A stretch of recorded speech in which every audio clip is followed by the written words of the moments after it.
Dengar-dengar nyalek di DPR RI nih. Amin, insya Allah. Masya Allah. Dari PKS ya? Kerja Republik ini hanya untuk menjelang pemilu dan pilpres. Iri, dengki, dendam, sombong, serakah. Kalau kita mah nurut-nurut aja. Tapi bagaimana bosnya? Yang terbayang itu kepuasan publik terhadap rezim ini sudah di angka 80 lebih gitu. Saya juga bingung. Nah, bingung. Sama, saya juga bingung.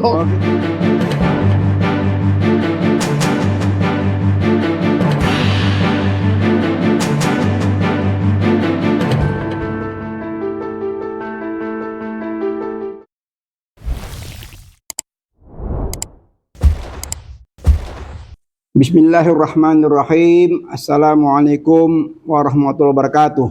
Waalaikumsalam warahmatullahi wabarakatuh.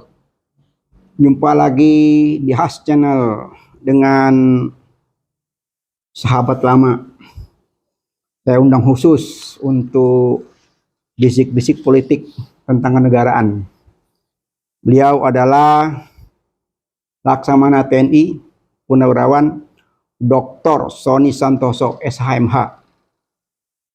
Beliau sampai saat ini masih dosen pasca sarjana 4 Medan ya. Universitas Beliau Pancasila. juga terakhir dinas di Kemenko Polhukam, Asdep Kebangsaan. Wah, ini di era 3 menteri nih ya. 3 menteri Menko ya. Pak Joko Suyanto, sahabat saya juga. Pak Tejo juga sama. Satu lagi Luhut Binsar Panjaitan. Ya. Masya Allah. Jadi hari ini Al-Fakir Habib Has sengaja mengundang. Ini tokoh yang selalu muncul di belakang layar. Masya Allah. Pak Sani, sehat-sehat? Alhamdulillah. Barakallah. Masya Allah. Dengar-dengar nyalek di DPR RI ini. Amin, insya Allah. Masya Allah. Dari PKS ya? PKS. Masya Allah. Ini luar biasa nih. Ini hari ini tamu saya. Insya Allah kita bisa banyak segudang ilmu yang bisa kita dapatkan dari beliau tentang peta terkini kondisi politik keamanan di Republik Indonesia ini. Insya Allah. Nah, sebelum bisik-bisik, perlu diinformasikan juga bahwa Has Channel ini mengadakan semacam ya polling atau jejak pendapat ya. Karena kita mencoba terus untuk menginput data ya dari masyarakat, melibatkan masyarakat agar tertarik dengan suasana perpolitikan terkini ya. Jadi 2 hari lalu ini ada input data sebesar 2.100 suara. Pertanyaannya, menurut Anda apakah KPK nanti akan mentersangkakan Anies Baswedan? Akan mentersangkakan 21%. Tidak akan mentersangkakan 48%. Akan ada kejadian lain? Wah, ini 23%. Tidak tahu 8%. Yang kedua, pertanyaan lainnya, menurut Anda di 2024 para pendukung Jokowi akan melabuhkan suara kemana? Ini 2 hari lalu diikuti oleh 3.200 suara. Anies Baswedan 82%. Wah, ini suaranya buat Pak Anies nih. Prabowo 8%, Ganjar 4%, tidak tahu 6%. Berikutnya ada lagi banyak sebetulnya kalau mengikuti ini banyak sekali. Ada lagi, menurut Anda apakah Menteri Syahrul Yassin Limpo nanti akan dijadikan tersangka oleh KPK? Akan dijadikan tersangka tuh 88%, tidak mentersangkakan 6%, saya tidak tahu 6%. Bagi Anda yang belum mengikuti polling ini, silakan mengikuti di Has Channel ya. Insya Allah bermanfaat buat kita semua. Amin. Nah, bisik-bisik politik hari ini, wah ini ngeri-ngeri sedap nih. Wah, enak. Ngeri-ngeri sedap ini. Gimana menurut? Mantan orang terkuat ya. Sampai saat ini orang terkuat. Siapa yang tidak kenal dengan Luhut bin Sarpanjaitan? Wah, ternyata di situ ada sahabat kita nih. Masya Allah. Mantan, semuanya mantan. Iya, mantan. Semuanya akan berakhir. Oh gitu. Ya, hari ini kita ada, suatu ketika tidak ada. Ya, jangan lupa hari ini teman kita yang di DPR, Desmond Mahesa, nah, Desmond Mahesa meninggal dunia Dengan usia 57 tahun. dengan usia 57 tahun. Kan kita aktivis juga, pejuang. Ya, kita doakan bersama semoga arwahnya diterima di sisinya dari hasil-hasil perjuangannya untuk kemaslahatan umat dan bangsa kita. Jadi kalau boleh tahu nih Pak Sony ini, Pak Haji Sony ya. Ya, Wah, lebih dikenal dengan Pak Haji Sony ini. Ini seorang jenderal Laksma, tapi nggak pernah mau tampil sebagai jenderal ini. Iya. Luar biasa ini.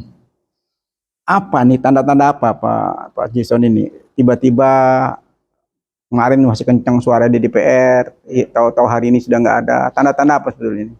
ya itu tanda-tanda kebesaran Allah. Ketika kita merasa besar, sesungguhnya itu tidak ada yang besar. Ya, ketika kita merasa punya, seketika Allah membuat kita tidak punya apa-apa. Ketika hari ini kita merasa sehat, paling segar bugar, hitungan detik aja. Itu udah ada dalam firman-Nya. Udah dijanjikan oleh Allah. Jadi kekuasaan itu hanya sekejap. Sekejap. Oleh itu berbuatlah yang terbaik untuk semua umat. Berbuatlah yang terbaik. Itulah bekal kita, kebaikan kita. Karena bekal yang abadi itu adalah kebaikan ya. Kebaikan. Ketika kita membuat orang tidak baik, ya sebetulnya refleksinya kepada kita. Kita tidak baik. Sama juga, ketika kita memfitnah orang, dan siap kita difitnah. Mungkin nggak kena kepada kita. Belakang kita ini siapa? Itu yang berat. Nah itu yang saya paling Nah, khawatirkan. itu, Masya Allah. Kalau masih di diri kita, selesai di diri kita, Selesai. mungkin selesai. Ya. Tapi begitu turun ke anak cucu, Disebut terus. subhanallah, jangan sampai terjadi ya. Jangan sampai terjadi. Setuju ya? Ya, karena memang hidup ini sementara ya. Sementara. Sementara kekuasaan juga cuma nempel sebentar aja. Kalau presiden itu 5 tahun, maksimum 2 kali 10 tahun. Ya. Sudah itu selesai, kembali jadi rakyat biasa. Apapun yang sudah terkumpul akan lambat laun akan terambil kembali ya. April selesai. Ya, kemarin kita ganteng. Ya, ya, sehat, ya, ya, umur ya. 35 tahun. Hmm. Giliran udah umur 60 tahun ke atas, ya kita akuin itu. Mesti kurang sana, jalan udah nggak cepat lagi, berpikir juga sudah lambat, mungkin mata udah nggak, penglihatannya udah berkurang, mungkin gigi juga udah banyak yang ompong. Nggak terasa itu. Kurangi satu-satu. Semuanya begitu. Masya Ini yang kita Allah, harus Masya Allah. hati-hati. Ngomong-ngomong, usia berapa nih sekarang dah? 64 tahun. Waduh, kita nih 11-12 nih. Ya, 11. Saya lebih tua 2 tahun. Nah, iya kan? Masya Allah. 11-12. Makanya saya waktu zaman Pak Joko Suyanto masih Menko Polhukam ya. Ya. Waktu itu ya pernah beberapa kali Wah. sowan ke sana. Menteri paling baik itu. Gitu ya. Bagi saya paling baik. Begitu ya. Ya. Iya, ya. Jadi dari ketiga menteri ini ada 2 yang baik ya? Baik, semuanya baik. Oh, ya. semuanya baik. Baik-baik, buat semuanya baik. Orang atasan kita kan, Oh gitu. terus kita baik lah. Dia enggak. Yang tidak baik biar jadi catatan mereka gitu. Iya, biarkan mereka. Semuanya baik. Pak Joko, aduh, seperti bapak sendiri. Gitu ya. Iya, iya, iya, iya. Bagaimana? Ya ngerti lah. Beliau juga paham dengan saya. Mm-mm. Baik-baik itu. Sorry. Pak Sony, Laksma Sony. Ya, bagaimana?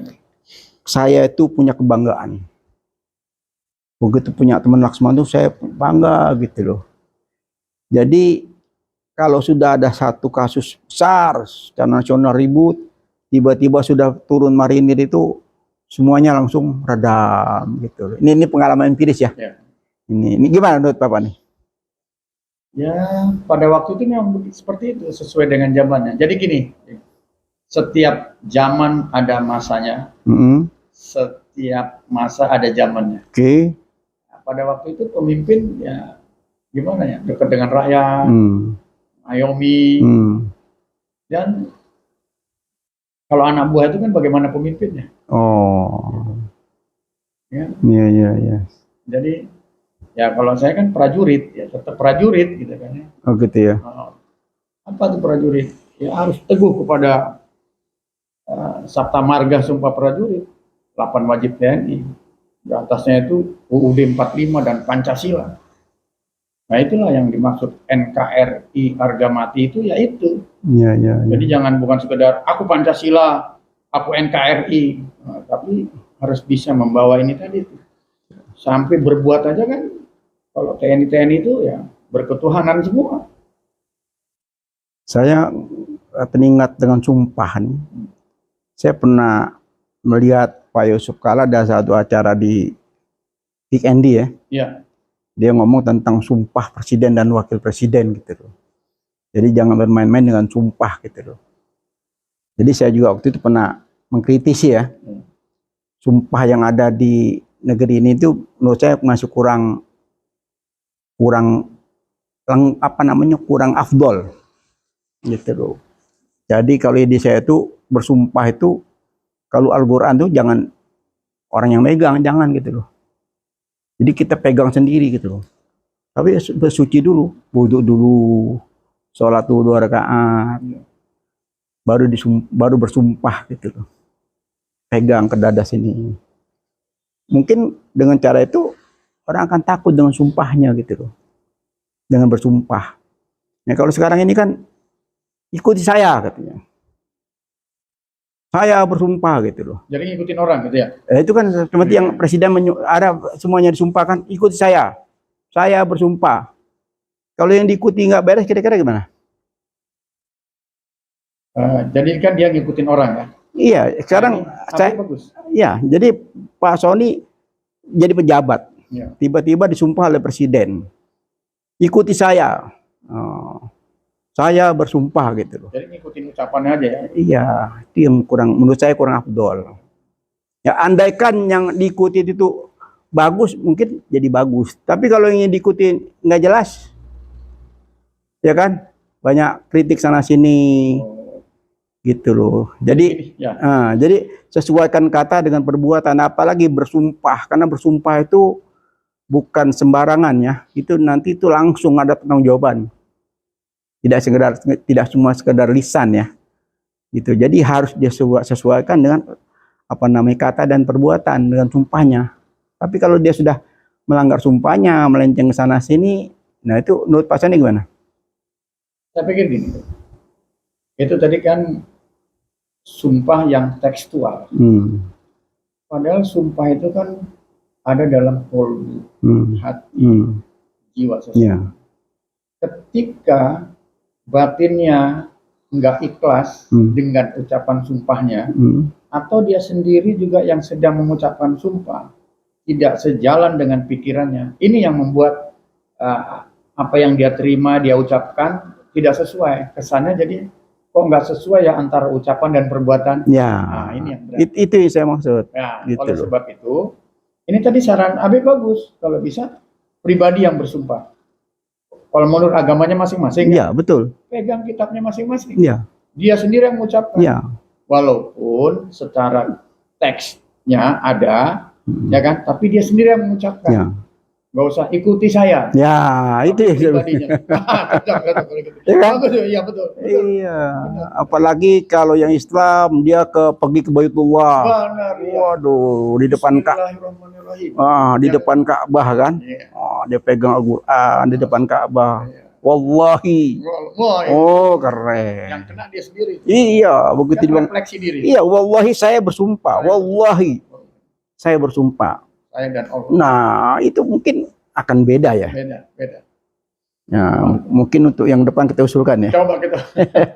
Tapi nanti salah lagi, dibilang wah ini bukan negara Islam lah. Lu kan kita kan tidak ngomong cuma Islam, Iya. semua agama kan kita sama. Katakan apa namanya yang agama lain kan ada juga, seperti dia mungkin ke mana, ke Roma atau apa ya. Itu tempat-tempat yang sakral gitu. Nah, tempat-tempat yang sakral sehingga sumpah itu mendalam gitu loh, dalam jiwanya gitu loh. Nah, kalau sumpah sudah mendalam dalam jiwanya, insya Allah mau melenceng kan takut. Tanggung jawabnya makin dalam. Iya, karena meresapi betul gitu loh. Kalau ini kan sekarang kan main-main. macam seremonial aja, seremonial sumpah gitu loh. Soalnya kita lihat banyak banget yang melanggar sumpah, tidak sesuai kata dengan perbuatan, tidak akan korupsi dia korupsi, ya kan? Tidak akan begini dia begini. Itu tiap hari ini nambah terus Pak Soni. Itu yang menjadi keprihatinan. Ini yang berat ini. Oleh sebab itu kita harus antara tekstual tadi itu dengan batinnya harus disesuaikan. Ya. Jadi terkesan yang disumpah atau yang mengucapkan sumpah hanya mengejar jabatan untuk disumpah. Iya, hanya apa namanya seremonial ya. Seremonial, harus sumpah gitu. Jadi kalau dia seperti orang mau nikah ya, nah, orang mau nikah itu kan ditanya dulu tuh kesungguhannya, kesiapannya, apa saja, bla bla bla bla. Nah, baru dia mengucapkan. Setelah itu ada sikat taliknya, dia sebutkan sendiri kan gitu kan. Kalau saya melanggar, bla bla bla. Nah itu mungkin akan teresap ya, akan terasa di jiwanya gitu loh. Nah ini salah satu.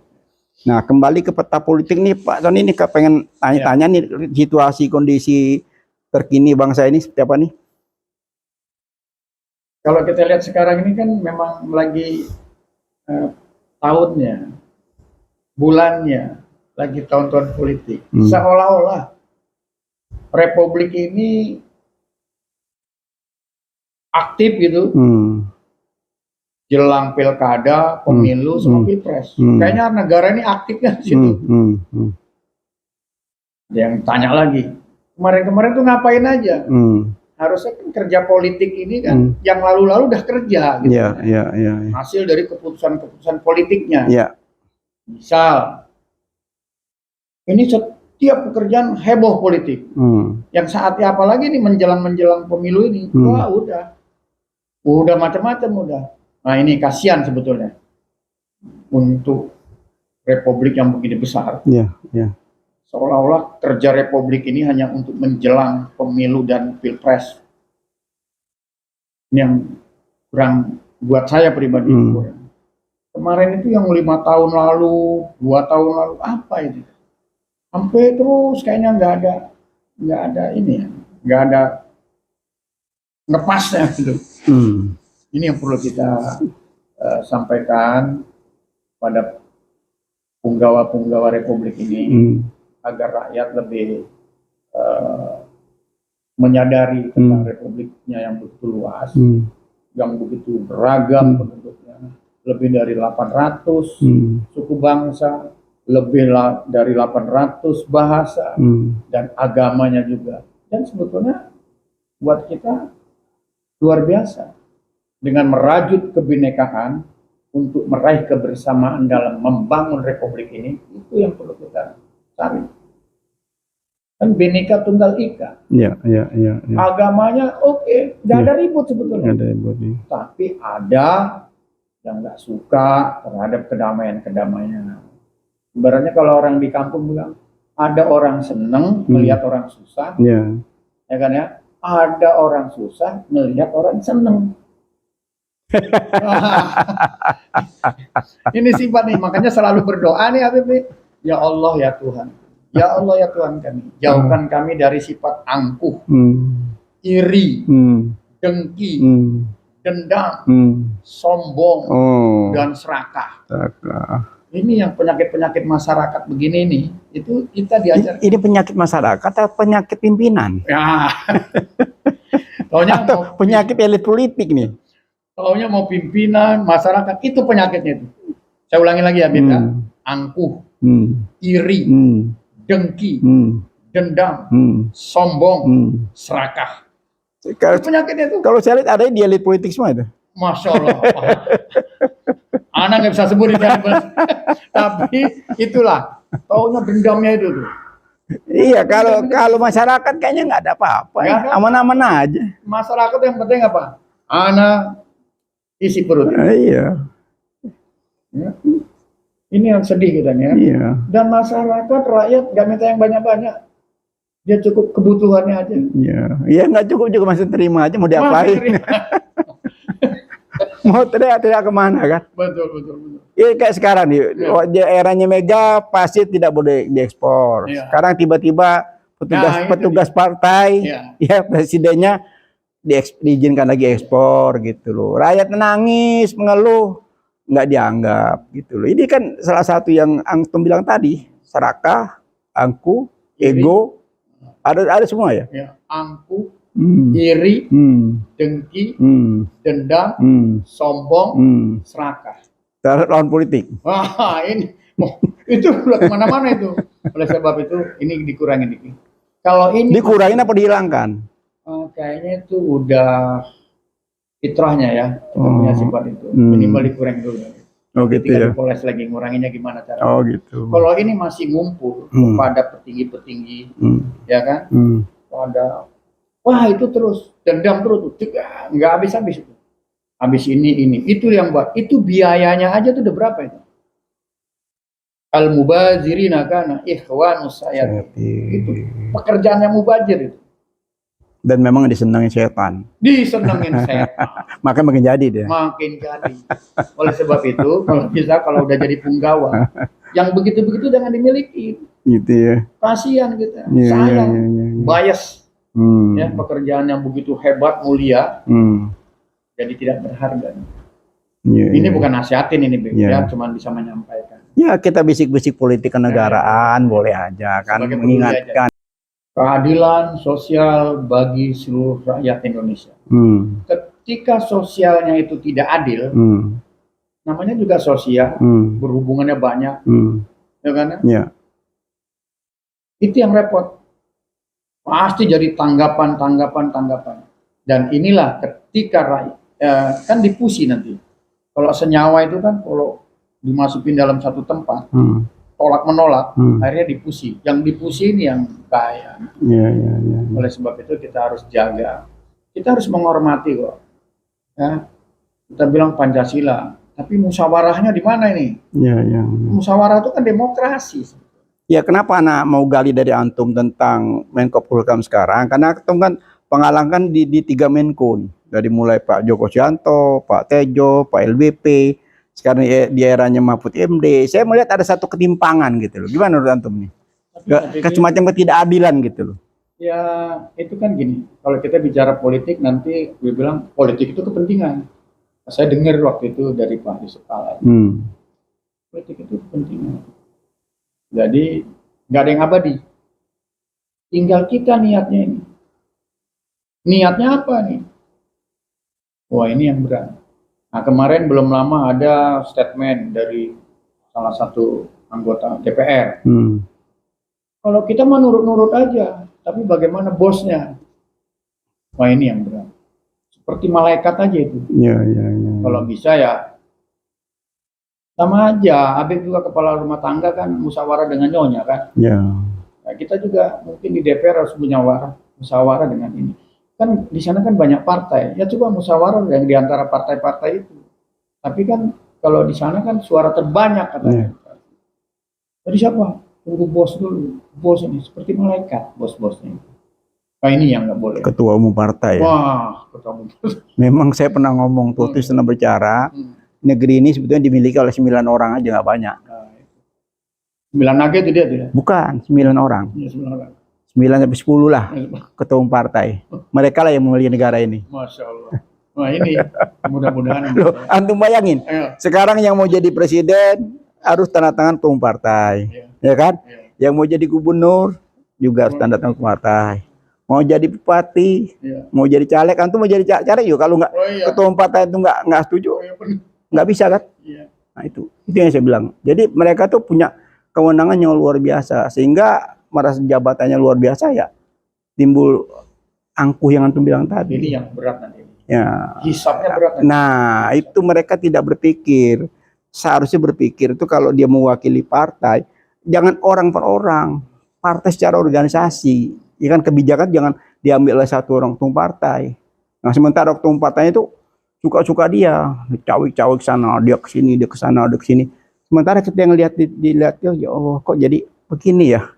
Nah, didirikan partai itu kan untuk ngurus negara kan, bukan orang per orang kan. Jadi dia mesti melibatkan seluruh elemen partai dari bawah sampai ke atas. Nah, sekarang kan terpecah belah nih. Pimpinannya mau dukung ini, di bawah nggak mau, kan timbul pecah lagi gitu loh. Sayang ya. Gitu loh. Nah, kembali ke Pak Mahfud MD tadi, saya justru saya memberikan semacam apresiasi ya langkah-langkah beliau. Cuma ada 1-2 yang terakhir ini, masalah MK, masalah perpanjangan pimpinan KPK yang di sana sini diteriakan orang. Tapi beliau tidak netral menurut saya gitu loh. Seharusnya dia harus netral tengah-tengah. Kalau salah katakan salah, benar katakan benar gitu loh. Jadi jangan ambigu gitu loh. Nah, contoh lagi nih, seperti contoh sekarang. Denny Indrayana, seorang profesor tata negara, dia memberikan kritik, ya. Alhamdulillah kritiknya kan baik, menguntungkan 8 partai, ya kan, mengalahkan cuma 1 partai, sehingga pilpres ini caleg semua kan sudah bisa happy sekarang, ya kan. Kalau kemarin terbuka tertutup, antum juga mungkin cekot-cekot nih. Kalau tertutup kan agak repot nih. Ya bagaimana mau terpilih kan, namanya tertutup kan, sehingga yang siapapun yang dekat dengan pimpinan partai itu yang mungkin jadi kan. Nah, kalau dengan cara terbuka kan tidak pilih kucing dalam karung kan. Semua caleg itu bisa muncul. Katakan Pak Sony ini apa nih kira-kira program ke depan ini sebagai punawirawan TNI yang sudah sekian tahun jam terbang, pasti ada nama itu kan untuk duduk di DPR tuh. Kira-kira apa nih Pak Sony yang bakal diperjuangkan ke depan ini? Ya, kita perjuangan yang normatif aja, yang jelas, dan hampir semua DPR tahu dan harus memahami. Itu kan ada dalam pengantarnya untuk bernegara dalam pembukaan UUD 45. Ya. Melindungi segenap tumpah darah, mencerdaskan kehidupan bangsa, terus mensejahterakan rakyatnya, ikut menjaga ketertiban dunia berdasarkan dunia loh ya, dunia kita, bukan bicara Indonesia ya. Kita nggak usah muluk-muluk dulu lah, ya, melindungi segenap tumpah darah. Itu amanah undang-undang. Coba anggota DPR semua tuh mau begitu. Mudah-mudahan yang dari TNI itu melindungi segenap tumpah darah, mencerdaskan kehidupan bangsa. Sekolah nggak boleh mahal harusnya. Di antara cerdas bangsa nggak boleh sekolah, harus sekolah semua. Tapi sekarang masih mahal. Ya itu dia, berarti saya dengar-dengar untuk dokter itu sampai 100 juta lebih. Lebih. Nah, udah kita. Jadi kalau orang-orang yang kelas-kelas biasa nggak akan mampu ya. Masya Allah. Kalau nggak, jadi gini, modal itu kan ada modal, bukan semangat, ya, karena itu juga perlu. Mencerdaskan, kesejahteraannya itu. Itu coba kalau zaman dulu kita SMA dulu kan ada 10 komponen kesejahteraan masyarakat. Itu ditempel-tempel di kelurahan. Sekarang nggak kelihatan lagi. Hilang. Mungkin sudah sejahtera semua kali. Mungkin ya itu tadi. Jadi itu nggak perlu tempel lagi. Ya itu perlu ditanya. Soalnya kalau kita lihat kacamata survei ya, nah ini kan jadi bikin kita sebagai elit politik ya. Sebagai pemerhati politik ini saya juga bingung ya. Selalu sukses ke presiden saja diangkat di atas 80. Saya bingung bagaimana, kenapa nggak 100 sekalian gitu ya. Ya kan? Kan di sana sini kan masih rame nih hiruk pikuk ini kan. Tapi tiba-tiba nih muncul itu kepuasan masyarakat 82%. Saya bingung ngambilnya data itu dari mana gitu loh. Gimana loh Pak Sandi ini? 82% untuk? Iya, artinya kepemimpinan saat ini itu didukung oleh 82% kepuasan masyarakat terhadap rezim saat ini. Ya. Itu kan mungkin ya dari sektor yang banyak 82% itu yang pro-nya ke situ kan bisa aja. Kemudian yang diambil yang dalam satu kelompok tapi masih ragu-ragu ya, untuk mengatakan atau gabung dengan 82%. Ini kan banyak segmennya. Ya. Oleh sebab itu kita lihatlah segmen mana ini yang Ya, itu secara keseluruhan tuh yang terbayang itu kepuasan publik terhadap rezim ini sudah di angka 80 lebih gitu. Saya juga bingung. ya, bingung. Sama, saya juga bingung. Oh gitu ya. Ya, bingung 80% yang mana nih kan? Ya, kita tapi saya pikir gini, Bim. Masyarakat juga udah pada pintar, udah cerdas ya. Ya mungkin di daerah-daerah hal tertentu aja yang belum bisa menerima gitu ya, atau menyanggah, atau kan masyarakat ada saya dengar siapapun presidennya tadi saya teman sama aja, kita udah tua, Pak Sony udah umur 60 tahun ke atas, siapapun pemimpin presidennya gitu-gitu aja, nggak ada perubahan sama kita. Kamu terlalu pesimis, saya bilang gitu ya. Padahal justru kita akhir-akhir hayat ini berbuat yang terbaik. Ini ada teman saya, udah tuh ada yang wis tua, macem-macem. Jadi seolah-olah kalau dikasih nih buat udah cukup, suruh duduk diam manis. Padahal yang ngerjain kita itu akalnya banyak benar kan. Nah ini yang kurang pas buat saya. Itu mungkin pencerahan politik yang kurang. Nah, diantaranya. Ya, pencerahan politiknya kurang, sehingga pengetahuannya juga terbatas. Yang dilihat kacamatanya seperti tadi, survei itu 80% lebih. Jadi seakan-akan ya mungkin mereka yang survei ini pakai kacamata kuda kali. Ya kan? Ya kalau namanya pakai kacamata kuda tuh banyak ya iya itu yang ya saya kira sudah bukan saatnya lagi ya proses pembodohan seperti ini ya. Ya kenapa kita harus apa namanya kebohongan demi kebohongan terus disuarakan gitu loh. Kalau lihat keprihatinan sekarang kan luar biasa. Harus dirubah ya. Harus dirubah pola itu. Jadi lembaga-lembaga survei ini kadang-kadang juga harus ya takutlah ya, jangan seenaknya gitu loh. Mungkin gini, Bib. Survei ini kan tim ya. Mungkin ya bisa aja jual beli gitu ya. Ya memang itu terjadi. Hampir rata-rata survei itu kan ada pemodalnya gitu loh. Jadi memang tidak netral. Tapi sekarang sebetulnya ada. Kalau masyarakat mau lihat aja di Mbak Google. Ya di Mbak Google itu survei seperti apa itu hasilnya lebih transparan ya, lebih kelihatan ketimbang lembaga-lembaga yang memang ya banyak keberpihakan gitu loh ya. Jadi maksudnya itu gini, untuk pendidikan kecerdasan berbangsa dan bertanah air ini sudahlah yang kayak gitu-gitu tuh nggak usah nggak usah lagi. Iya gitu loh. Kan kita kan sebetulnya putra-putri terbaik bangsa kita kan banyak sekali orang-orang hebat, orang-orang cerdas gitu loh. Kenapa masih segelintir orang itu masih mewacanakan seakan-akan berhasil? Ya berhasil atau tidak berhasil itu kan nyata. Ya sekarang contoh sederhana aja. Lihat aja di bawah seperti apa kehidupan masyarakat sekarang. Ya kan serba susah. Air mahal, semuanya mahal. Jalan sama bensin sama ya. Iya, lebih mahal air. Bayang itu. Padahal kalau kita lihat air kan berlimpah ruah, tidak perlu gampang sekali ya air itu. Tapi kok harus beli mahal? Ini kenyataan gitu. Jadi buat aqua ya. Ya kalau saya boleh mengusulkan nanti kalau Pak Sandi jadi anggota DPR, ya, saya kepengennya air, listrik, pendidikan tuh gratis. Paling nggak murah lah. Gratis aja. Gratis. Insya Allah. Loh, sekarang kalau air kan gampang, tinggal bikin penyulingan. Di Arab Saudi itu ada mesin penyulingan. Arab Saudi itu dari penyulingan air asin, kita air tawar banyak. Kalau air tawar kan tidak perlu dusling, hanya paling hanya disaring aja. Apalagi air gunung.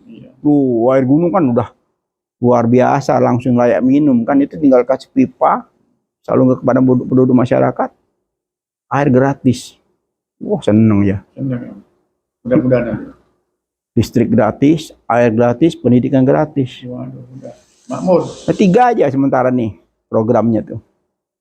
Itu mungkin apa namanya perlu dipikirkan tuh sebagai anggota PR, insya Allah terpilih nanti. Apa tadi? Listrik gratis, air gratis, pendidikan. 3 hajat ini masih banyak sebetulnya. Tapi dicicil lah 3 lu dah.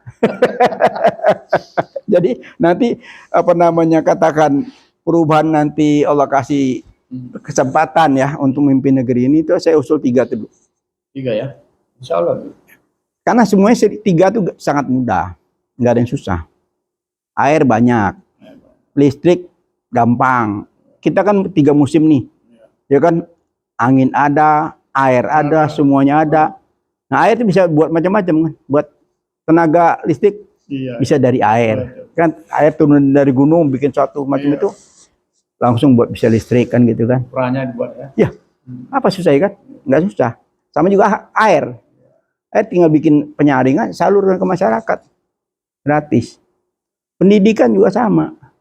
Dan daripada sekarang pendidikan yang mahal setengah mati, akhirnya kita proses, kalau orang yang nggak mampu, sekarang makin susah Pak. Sekolah-sekolah itu semakin susah. Gitu loh. Nah sekarang BPJS itu sebetulnya nggak gratis. Bayar. Masyarakat bayar, gitu loh, nggak ada yang gratis. Terasa seakan-akan gratis, segelintir yang gratis, yang lainnya tetap bayar. Iya, apalagi yang udah kena surplus itu nggak kerja lagi kan, nggak jadi karyawan, harus bayar BPJS. Iya, gitu. Menurut Abid gimana tuh tentang BPJS? Ya konsepnya bagus, tapi masih banyak perlu penyempurnaan lagi. Karena kalau kita soroti tentang kesehatan, saya justru prihatin, Pak.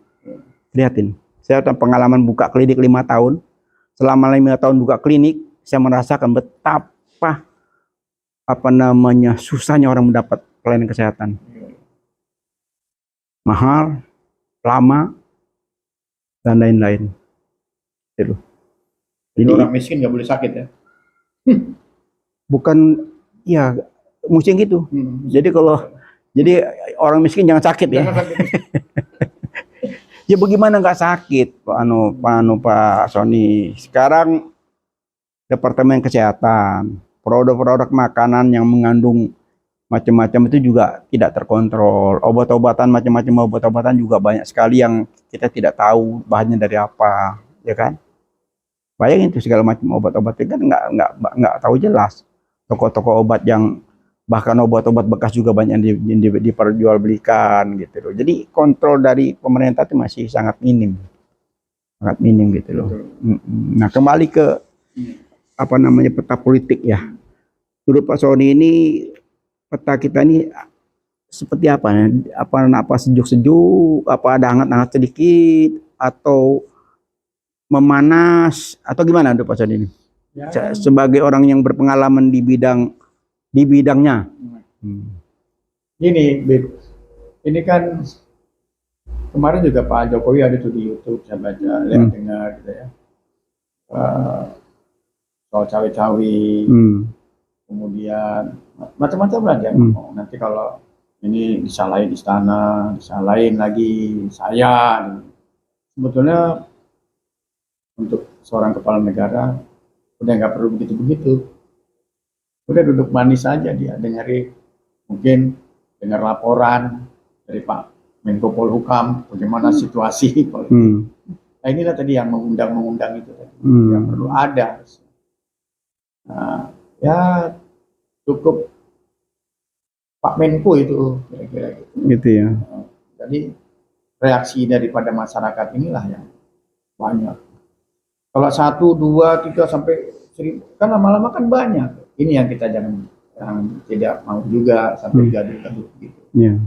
Orang waktu saya di Tabib juga SMA dulu, negara Indonesia pernah diklaim negara teraman di dunia, negara paling ramah tamah di dunia, negara makmur, negara swasembada beras, ya kan ya? Pada waktu itu ngerasain lah kita. Kalau memang mungkin ini satu perubahan global, pengaruh global, Hmm. kita terima. Hmm. Tapi kita juga jangan sampai kena pengaruh global itu terlalu gampang, terlalu jauh kepada kehidupan bermasyarakat, Hmm. terutama kehidupan berdemokrasi. Hmm. Makin lama makin berkembang ini. Ya kan, pengaruh-pengaruh dunia ini, baik yang datang dari luar maupun pengaruh yang dari dalam sendiri. Ya kan? Kalau nanti para politisi bilang, itu pro kontra biasa dalam kehidupan berdemokrasi. Tapi kalau kelamaan kan jadinya merugikan, cost-nya tinggi. Cost-nya tinggi. Ya. Kalau nggak dicegah dini, susah. Nah, disinilah para pemangku kebijakan harus dibilang adil tadi itu. Yang harusnya ditindak, tidak ditindak. Ya. Mana yang tidak ditindak? Ya, rasakan sendiri aja. Yang udah merasakan, beritahu aja. Oleh sebab itu, kita, apa kata-katanya? Adil. Tapi kan nggak semudah ucapan membuat adil itu. Apalagi kalau udah dibarengin dengan hal-hal yang lain.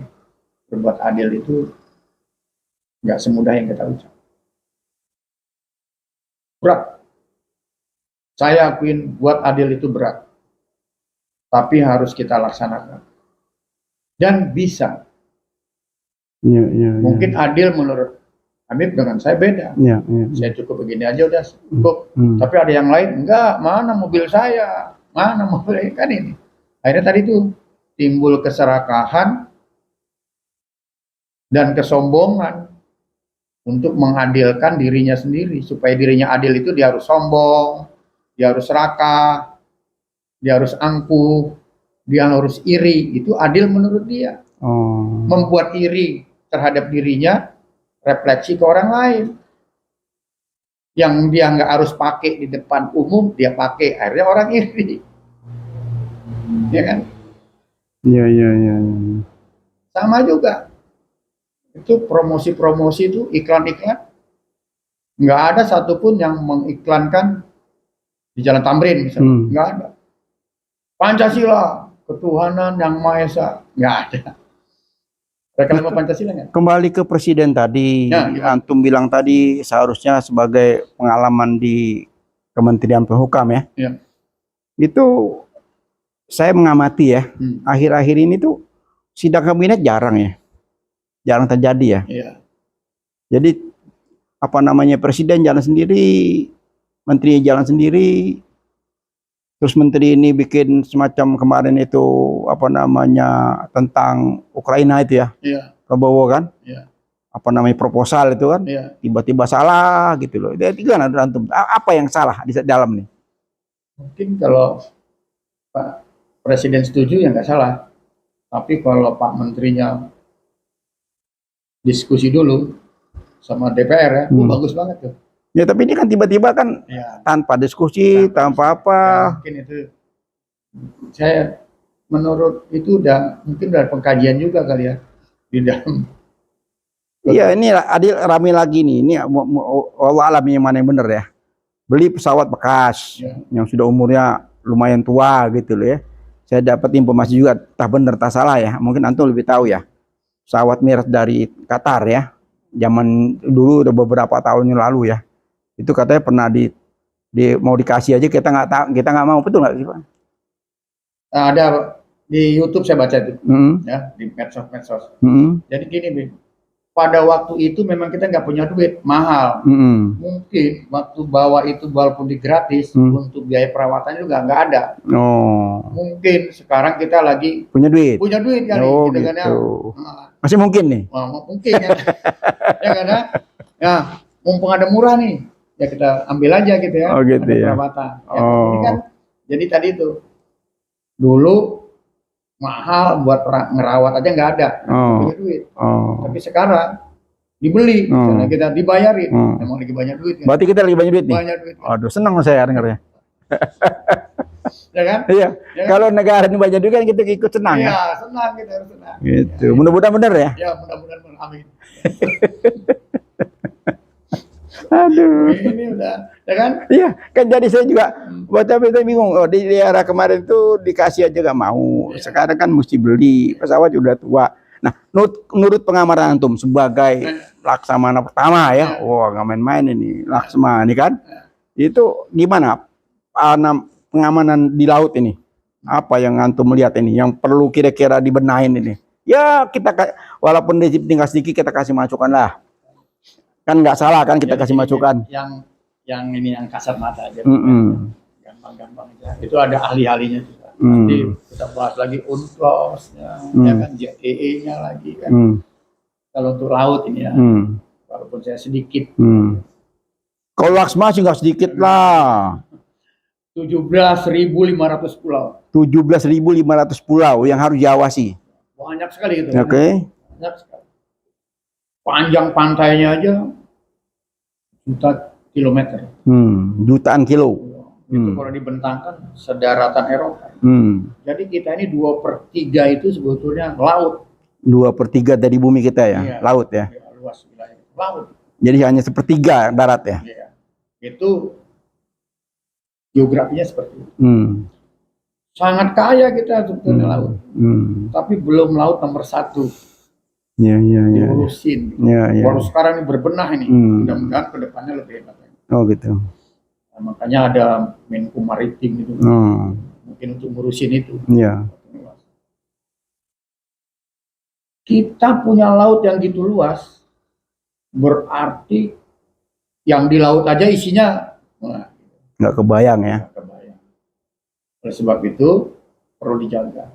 Mungkin dijaga, tapi kan belum bisa maksimal. Saking luasnya itu. Hanya baru dijaga aja belum maksimal ya, apalagi memanfaatkan. Nanti dimanfaatkan. Inilah makanya tugas-tugas TNI AL sebagai polisionil, penegak kedaulatan di laut itu lebih jelas dipertajam lagi. Udah kalau laut ya tugasnya angkatan laut ya. Karena udah ada Bakamla lagi dari beberapa unsur. Udah pemikiran-pemikiran modernnya juga ada. Oleh sebab itu penjagaan di laut ini harus memenuhi kriteria dan komprehensif. Paling mudah nanti menghadapi apapun kalau kita menjaga sepanjang pantai kita ini bisa terjaga dengan baik. Mungkin ada yang nggak terjaga, penyelundupan bisa masuk.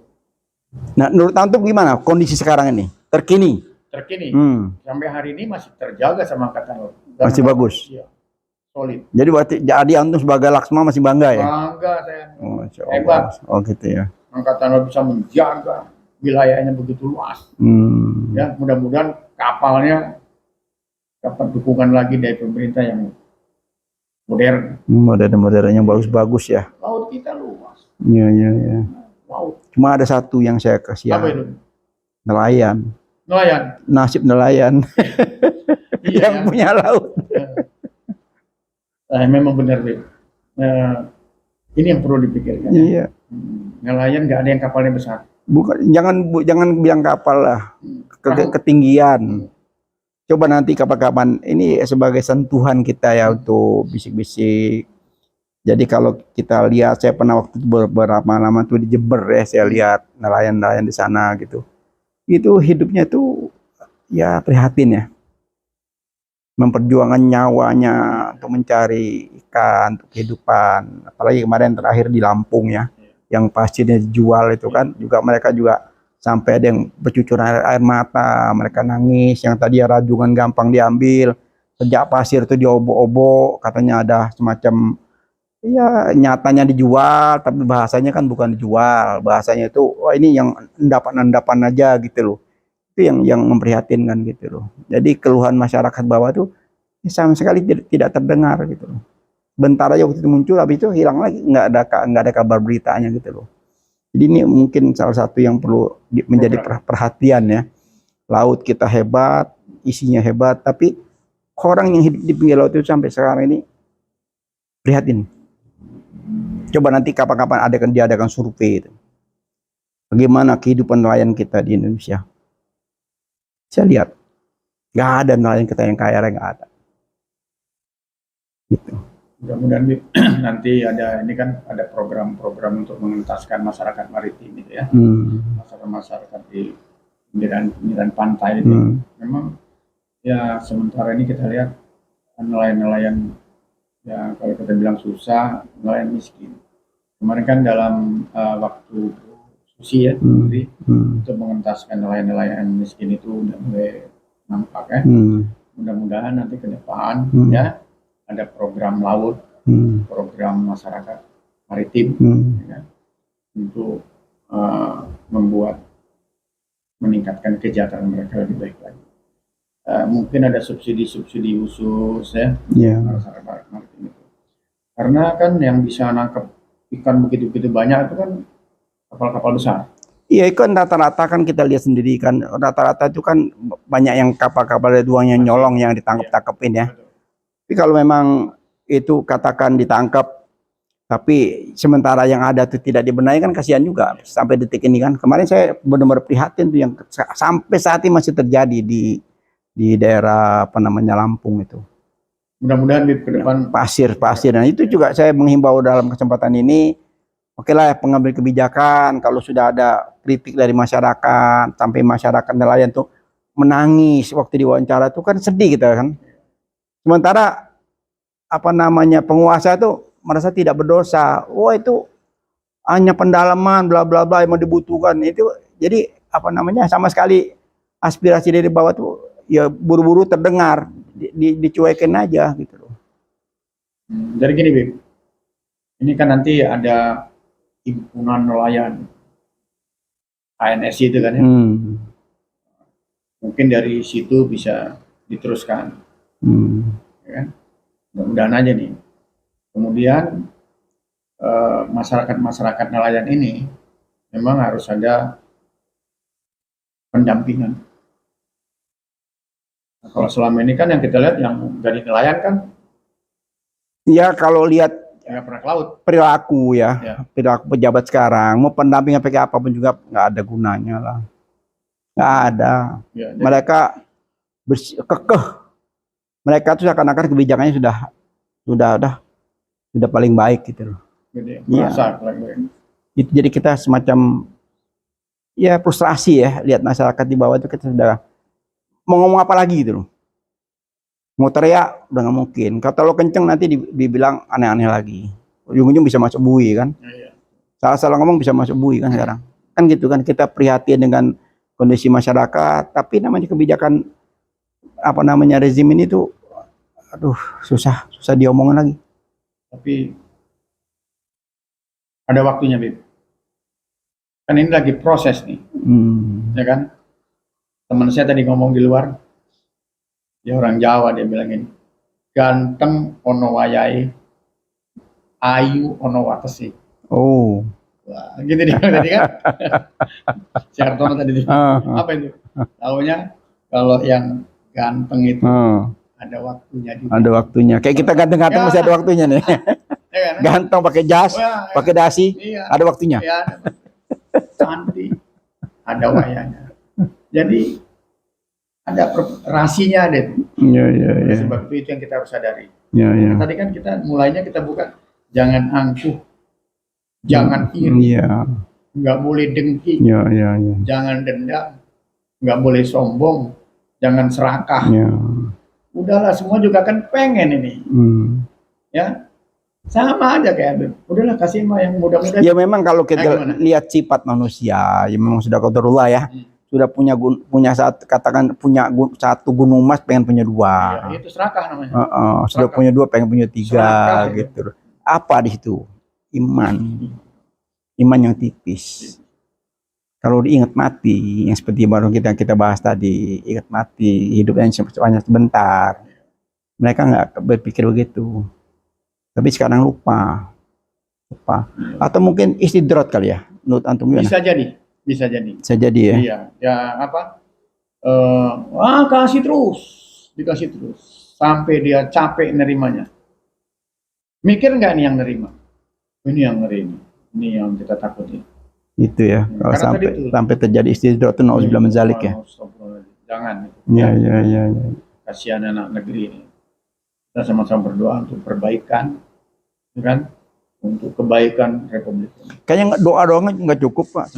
Nggak cukup doa, San. Mesti Ya, ada juga harus berbuat. harus berbuat ya, seperti rencana antum ini ya. Iya. Duduk di DPR. Ya gitu, ya kan? Benar nggak? Supaya dilindungi, supaya dibantu. Iya. Siapa yang punya perlindungan dan yang punya bantuan. Ya. Tapi ketika kita minta bantuan sama person-person ini, ya kan ya? Iya. Kalau nggak dapat, kita kecewa. Ya, ini sebelum ditutup, saya nih bangga nih hari ini dapat nama-namanya yang diundang khusus. Amin. Datang tepat waktu dan kita diskusinya semacam bisik-bisik politiknya juga lumayan apa namanya? Kalau istilah sekarang daging semua ya. Mudah-mudahan. Gitu. Yeah. Saya lihat ini apa namanya? PKS ini ada silaturahmi ke sana kemarin dengan Din Samsudin gitu ya. Nah, mungkin dalam kesempatan podcast ini saya juga menyampaikan dengan antum nih.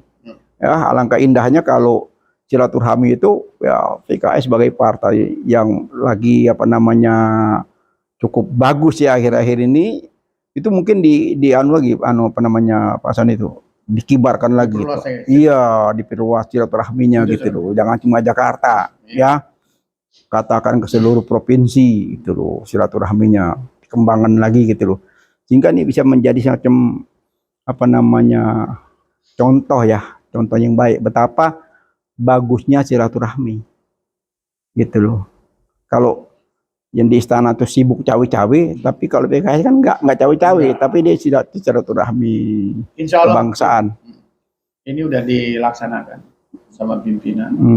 Gitu saya ngikuti, saya senang tuh lihatnya. Cuma ya saya bilang saya kasih masukan mungkin diperluas lagi nih, diperluas lagi. Nanti kami sampaikan untuk diperluas silaturahmi. Iya. Sesuai dengan ininya lah, apanya partainya ya, kesejahteraan. Iya. Ya ini momen yang pas, Pak. Ini momen yang pas, momen yang baik karena kita tunjukkan bahwa silaturahmi itu satu manfaatnya apa? Mempanjang umur. Amin. Itu yang pertama. Yang kedua membuka wacana bahwa silaturahmi itu bagus. Ketiga mempersatukan umat. Ya kan, umat kan jadi bersatu gitu. Ya jadi sangat positif, Otomotif sangat positif. Karena disitulah nanti sambil menampung aspirasi dari bawah seperti apa. Kan gitu kan, semakin banyak ketemu tokoh-tokoh, semakin banyak ketemu apa namanya pimpinan-pimpinan se-Indonesia, itu akan memperkaya asana yang ada di PKS. Otomatis kan. Iya, dan itu luar biasa. Terima kasih. Iya, pasti nanti ini saya sampaikan. Silaturahim. Ya. Silaturahim, sehat, panjang umur, murah rezeki. Rezeki yang wah tanda kutip banyak sekali. Iya, tunjukkan saatnya kebangkitan. Partai PKS. Ini udah bukan bangkit ini dia. Ini memang keberadaannya ini harus dicintai rakyat. Keadilan, sejahtera. Insya Allah ini adil dan sejahtera. Ya itu jangan seperti partai lainnya. Apa-apa kata ketua umum gitu loh. Apa-apa kata ketua umum. Nah itu kan. Mudah-mudahan. Iya, garis partai, garis kebijakan. Iya. Kalau kebersamaan seluruh pengurus itu silaturahmi kan asik lihatnya gitu. Jangan cuma pentolnya doang, ketua umumnya ke sana ke sini, yang lainnya enggak ini ya. Iya. Ya kan? Ya sekarang kan yang cawe-cawe cuma ketua umum doang, ke sana ke sini. Kalau enggak sekjen, tapi pengurus-pengurus lainnya tuh jadi penonton aja gitu loh. Tapi kalau PKS itu enggak dong. Cakep deh. Ya ini menjadi teladan ya. Teladan. Karena saat ini lagi musim cawe-cawe ya. Ya ada cawe-cawe positif, ada cawe-cawe negatif kan. Iya. Yang nanti tinggal siapa yang menilai negatif, siapa yang menilai positif. Di situ nanti kan terlihat. Terlihat semua ya. Yang mana yang emas, yang mana yang perunggu ya. Yang mana yang perak ya. Doanya Allahumma arinal haqqa haqqa warzuqna ittiba'ah wa arinal batila batila warzuqna ijtinab. Tunjukkan kepada beliau yang benar itu benar. Dan mudahkanlah aku untuk melaksanakan kebenaran itu dan mengikutinya. Istiqomahkan. Dan tunjukkan juga yang buruk itu buruk, Ya. tapi mudahkan juga untuk menghindari keburukan itu. Mungkin saya tambahkan. Gimana itu? Rabbi shrah li sadri Amin. wa yassir li amri Amin. wahlul 'uqdatam min lisani Ya, yafqahu qawli. Itu kalau sudah tertanam di jiwa Amin. pemimpin, minta tunjukkan Rabbi shrah li sadri itu kan luar biasa. Amin. Sehingga kalau itu sudah diikuti oleh pemimpin, insya Allah kita bisa sejahtera. Itu yang kita harapkan ya. Iya. Sejahtera sesuai dengan partai kesejahteraan rakyat ya. Kesejahteraan ini Sosial. maka keadilan sejahtera. Ya kalau cerita PKS saya banyak, Pak John ini. Saya Hidayat Nur Wahid, masih baru-baru beliau masuk partai, saya sudah gabung.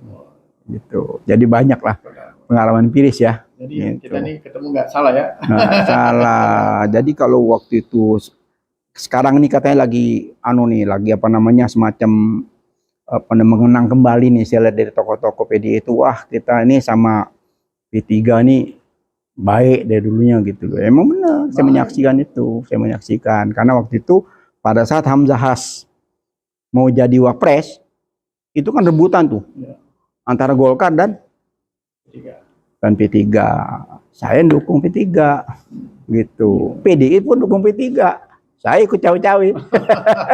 Zaman itu akrab semua ya. Silaturahimnya baik kan. Iya, enggak, waktu itu ada semacam kesepakatan. Jadi waktu itu Pak Amin tetap ketua MPR, Akbar Tanjung tetap ketua DPR, Hamzah Has jadi wapres karena waktu itu Gus Dur lengser kan. Megawati jadi presiden gitu loh. Tiba-tiba Akbar manuver. Dia datang ke Pak Amin, dia bilang dia akan maju sebagai wapres gitu. Saya pas di situ juga. Iya. Saya bilang, "Gimana Pak Amin?" "Enggak, saya tetap maunya milihnya Pak Hamzah Has gitu loh." Akhirnya saya ikut cawe-cawe dah bagaimana cara memperjuangkan Hamzah supaya jadi wapres gitu loh. Saya pergi ke Matarjo. "Om, gimana nih? Akbar Tanjung tadi katanya mau jadi ketua DPR, jadi wapres." Itu waktu itu tinggal hitungan menit tuh. Pemilihan kan di gedung DPR kan. Ya kalau Om sepakat Akbar Tanjung, ya mungkin ini hitungan menit nih. Gimana? Nggak boleh katanya. "Lu kok nggak boleh Om?" "Iya. Yang jadi Akbar Tanjung jangan dia tidak menginginkan Akbar Tanjung jadi wapres." Gitu. Ya udah saya bilang kalau caranya kita mesti atur strategi nih. Ya udah, tanya gimana? Ya udah saya bilang fraksi PDIP harus bulat suaranya mendukung Hamzah Has. Wala. Aku selalu gitu wele gitu. Langsung ditelepon Arifin Benigoro sebagai ketua fraksi. Iya, almarhum. Diperintahkan seluruh kader PDI harus mendukung Hamzah sebagai wapres gitu. Nah saya ikut cawe-cawe itu. Itu cawe-cawe ya. Iya, cawe-cawe positif. Tentram. Nah begitu pemilihan karena suara bulat dari PDIP mendukung Hamzah Has, jadilah Hamzah Has jadi wapres di Mega. Orang banyak nggak tahu. Yang punya peranan ini orangnya nih. Amin, Masya Allah. Boleh dong bangga-bangga dikit. Boleh ya. Ini pengalaman empiris ya. Empiris sebagai pelaku sejarah ya. Jadi konvergensi, Bib. Hmm. Namanya nativisme. Hmm. Konvergensi kan. Hmm. Antara empiris dan nativisme itu harus sejalan. Gitu ya. Hmm. Ini jadi antara emosi dan kecerdasan harus bareng. Iya. Orang yang berpengalaman harus ditarik di bawah. Orang yang pinter harus bergabung. Oh. Nggak boleh ego. Ini yang susah. Kan kata-katanya gampang, mengatakannya gampang. Saling hormat. Yang muda menghormati yang tua. Yang tua harus sayang kepada generasi mudanya. Iya. Ini harus membawa ini. Iya. Kalau enggak, republik ini siapa penerusnya? Makanya dikasihlah patron. Ya kan? Apa tuh patronnya? Tadilah ideologinya, karakter bangsanya. Dulu kan udah disampaikan waktu kita sekolah itu. Oh, kamu kalau belajar ini, belajar Pancasila nih, dasar negara kita. UUD-nya ini, UUD ini nggak bisa dirubah-rubah. Kan begitu. Iya. Ya, terus berubah atau UUD 45 kecuali pembukaannya yang nggak bisa dirubah, yang lainnya di amandemen. Itu ada ruhnya mungkin ya. Jadi di amandemen berapa kali juga ya tetap aja recok aja. Itu karena udah ini pikirannya itu. Waduh. Kalau dulu kan BPUPKI kan pada puasa tirakat orang-orangnya itu. Nah, kembali ke amandemen, ya saya mau bahas dengan apa namanya Mas Sony ini secara detail. Nah, kalau kembali ke amandemen itu saya punya pengalaman empiris. Ya. Jadi itu mesti punya satu episode lagi tuh. Apa namanya panjang ceritanya. Bagaimana terjadinya amandemen itu sampai beberapa kali saya ada di dalam. Dan insya Allah kita bisa buat pencerahan ke publik ya. Iya. Nah, apa yang terjadi pada saat reformasi kemarin. Bukan soal amandemen merubah-merubah aja. Belum tentu seorang pakar ahli hukum tahu ruhnya. Itu ada ruhnya, ruh ya. Belum nuansanya hari ini mengamandemen itu belum tentu. Tapi kalau UUD yang asli itu gimana ya? 16 bab 37 pasal. Kita bahas setelah iklan berikut ini. Jadi kita akan bahas lagi episode kedua, yaitu tentang amandemen Undang-Undang 45 bersama Laksma Haji Sony Santoso. Barakallahu fikum. Insyaallah episode ini tetap akan menarik. Ikuti terus Khas Channel. Insyaallah bermanfaat buat pendidikan politik sekaligus pencerahan politik. Amin.